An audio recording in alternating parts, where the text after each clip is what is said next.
السلام علیکم ورحمۃ اللہ وبرکاتہ۔ صبر کیا ہے؟ کیا آپ کو کبھی کسی نے چھوڑا ہے؟ کیا آپ کو کبھی کسی نے بہت بری طرح ریجیکٹ کیا ہے؟ کیا لوگ آپ کو اکثر غلط سمجھتے ہیں؟ کیا زندگی میں آپ اتنا روئے کہ آپ کو لگا ہو کہ اب آپ کچھ بھی نہیں کر سکتے، اب آپ اٹھ بھی نہیں سکتے؟ کیا زندگی کی دوڑ میں لوگ آپ سے آگے نکل جاتے ہیں اور آپ ہمیشہ پیچھے رہ جاتے ہیں؟ لوگ آپ سے آگے نکل جاتے ہیں اور آپ ہمیشہ پیچھے رہ جاتے ہیں۔ آپ نے کبھی غور کیا ہے؟ کیا زندگی میں آپ کو بہت بری طرح محرومی محسوس ہوئی ہے؟ اگر آپ کو ان سب میں سے کوئی بھی ایک مسئلہ درپیش ہے تو مبارک ہو، آپ بہت خوش قسمت ہیں، آپ اللہ تعالیٰ کے بہت لاڈلے ہیں۔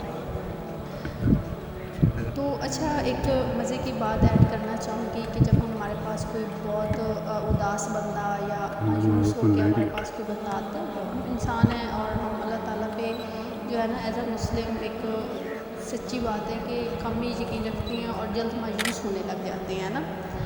جتنا ہم لوگوں پہ ٹرسٹ کرتے ہیں نا، اتنا ہم اپنے رب پہ ٹرسٹ نہیں کرتے، ہم بہت جلد مایوس ہونے لگتے ہیں۔ تو ہمارے پاس کوئی بھی جب روتا ہوا بندہ آئے نا تو ہم کیا کرتے ہیں؟ ہم کہتے اوئے ہوئے آپ کے ساتھ تو بہت ہی برا ہو گیا، آپ کے ساتھ ایسا ہونا ہی نہیں چاہیے تھا، آپ تو بہت اچھی تھی، آپ کے ساتھ ایسا نہیں ہونا چاہیے تھا، بہت برا ہو گیا، بجائے اس کے کہ ہم اس انسان کو یہ بولیں کہ آپ کے ساتھ بہت اچھا ہوا ہے، اللہ تعالیٰ نے آپ کو چننا ہے، آپ نے اپنی سب سے پیاری چیز اللہ کی خاطر قربان کرنا سیکھیں۔ اس چیز کو جو آپ سے چھین گئی ہے، اس چیز کو آپ اللہ کی خاطر قربان کریں، اللہ کی رضا میں راضی ہو جائیں۔ کبھی بھی نہیں کہا ہم اس انسان کو، اگر ہم یہ الفاظ سامنے والے بندے کو بول دیں نا تو وہ جینا سیکھ جائے، وہ دوبارہ اٹھ کے لڑنا سیکھ جائے دنیا سے، اپنے رب کے لیے جو ہے نا زندگی گزارنا سیکھ جائے۔ لیکن نہیں، ہم تو دنیا والے ہیں، ہم نے تو بھائی کہنا ہوتا ہے کہ بھائی آپ کے ساتھ اچھا نہیں ہوا، اور اس بندے کو جب تک وہ ڈپریشن میں نہ جائے ہم نے بھیجنا ہی بھیجنا ہے۔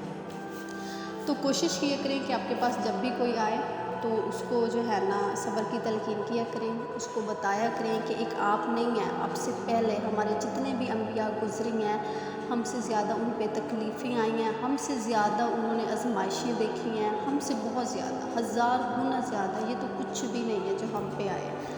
پتہ کیوں آزمائش آتی ہے؟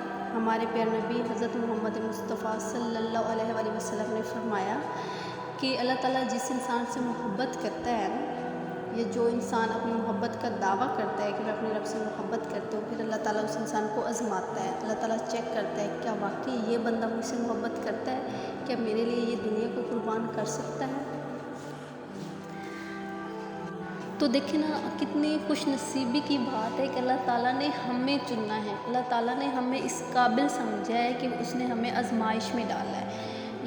اس سے زیادہ خوش قسمت والی بات کیا ہو سکتی ہے آپ لوگوں کے لیے؟